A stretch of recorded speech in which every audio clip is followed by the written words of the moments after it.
then 5 verses later, he says, he will heal and restore. He says, I will give you back your health and heal your wounds, says the Lord. I will give you back your health and heal your wounds. Now, when you read those 2 verses by themselves, they sound like they're contradicting one another. Your wound is incurable. I will restore you. But that's not the case here. You've got to understand that there's a healing taking place and there's a proper healing taking place. Proper healing doesn't come when we bypass the process. Proper healing doesn't come when we ignore the doctor's advice.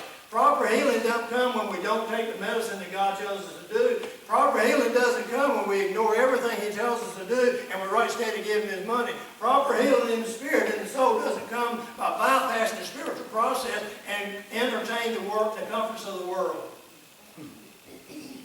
It comes when we seek God. See, the difference between healing and not being healed lies in the source. Again, when we try to do the healing ourselves, it doesn't work. But when we go to the right source, then the healing comes. So if you want your heaviness to lift and your soul to feel at peace, turn to God. If you want to be released from feeling shame and condemnation, then turn to God. If you can imagine or dream what it would feel like to experience restoration and being whole again, then turn to God. He's the answer to your healing. Someone sent me a message this week, said they saw this church sign that said, Jesus doesn't just have the answer, Jesus is the answer. Stop and think about that. He doesn't just have the answer, He is the answer. There are times when we need the answer from God. We'll pray to Him and we should do so. And God will give us the answer. But I got to be honest with you. I'm not just using my own self as an example. There are times when if I would just get a little closer to God, He would have already given the answer. I wouldn't have to ask Him for it.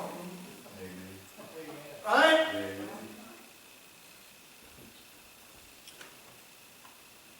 When we pursue God, we experience grace and restoration and healing that no past can control.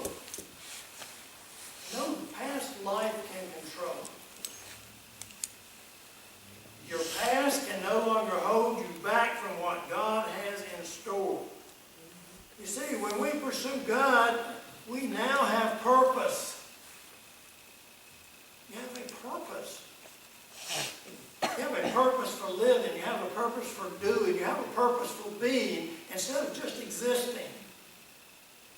Now, there's times in my life where you get up in the morning and, well, let's eat breakfast, and do this, and I'll do that, and just get a little TV, and do that, and watch the news, and go back to eat some more, and get that, and get back to that, and go to bed. Man, all I did was exist today.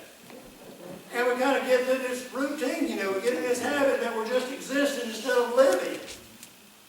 We don't have a purpose. Now I realize the aging process is going to take its toll. In fact, used to, if you'll allow me here, used to snap, crackle, pop. I could hear that when I put milk in my cereal. Now I'm just going to just try to get up. So aging is going to have a way of slowing us down, yeah. But we need a purpose sometimes, I think, to even get up. When we get near to God, we have a purpose in our life.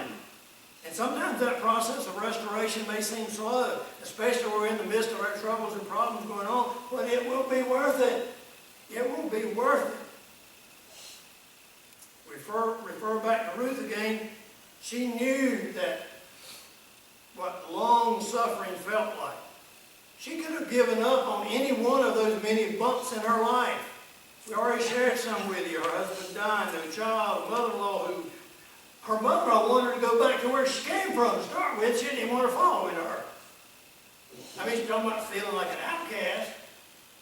She didn't know anybody. She just said, go back.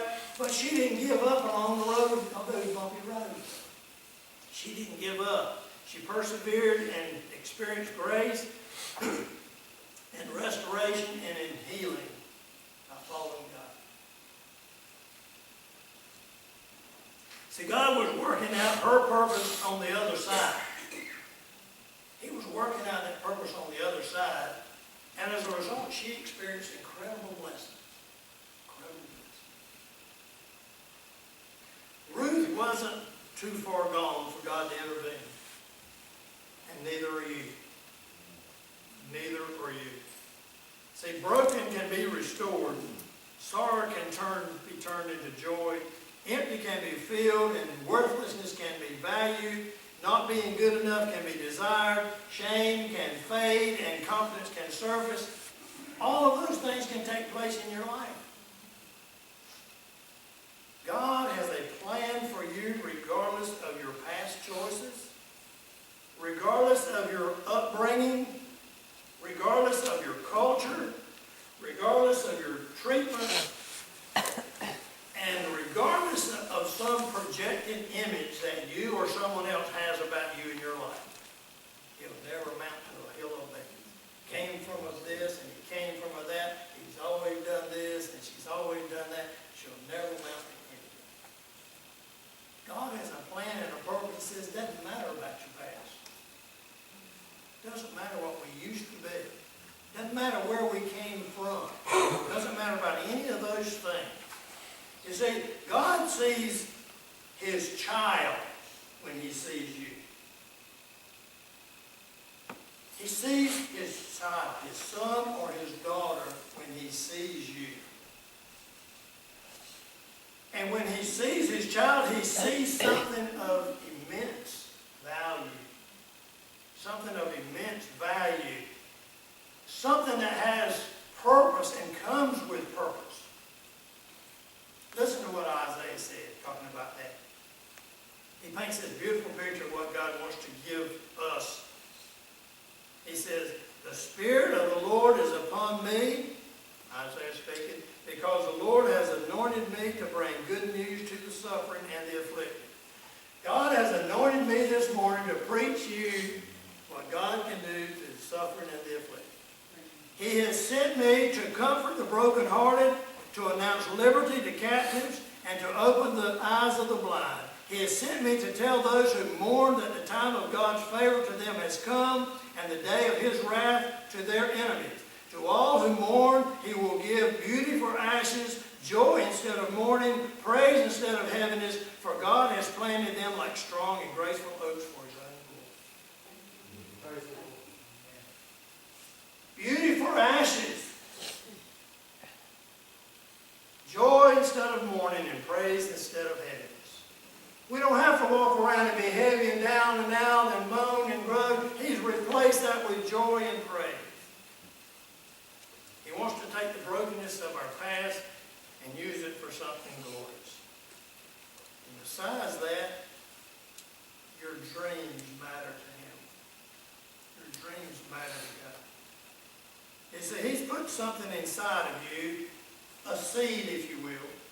He's put his seed inside of you, and he wants to nourish that seed through your pain, through your long suffering, and when he does, he will cause it to sprout at some specific time. He knows the time when it needs to sprout, and he will do that.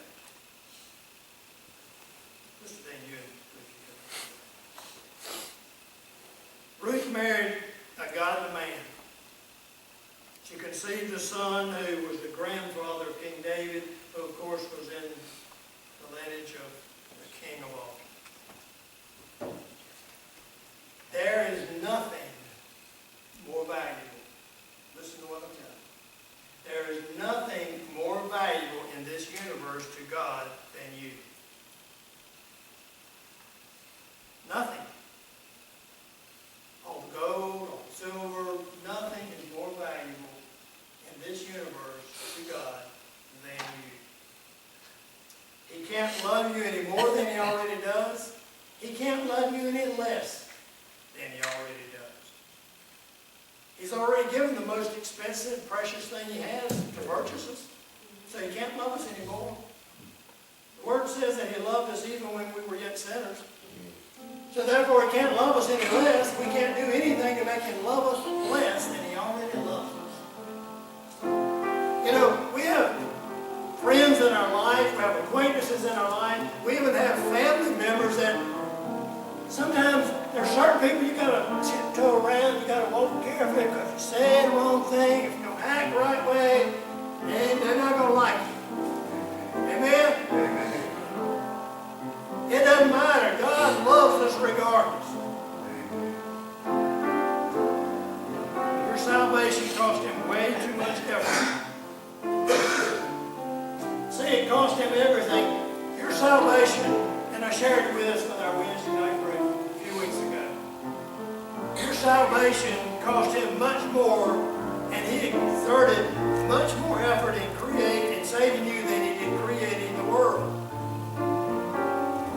He spoke the world into existence. It didn't cost him anything. He just spoke a word and it happened.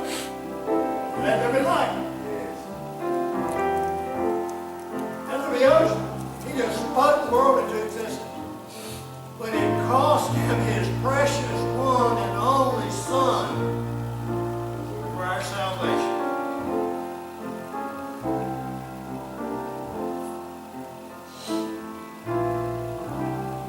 And he did that so that we could claim our place, so that we could claim the victory in Christ, so that we could claim victory over sin, so that we would no longer have to live in bondage. We don't have to live in the past.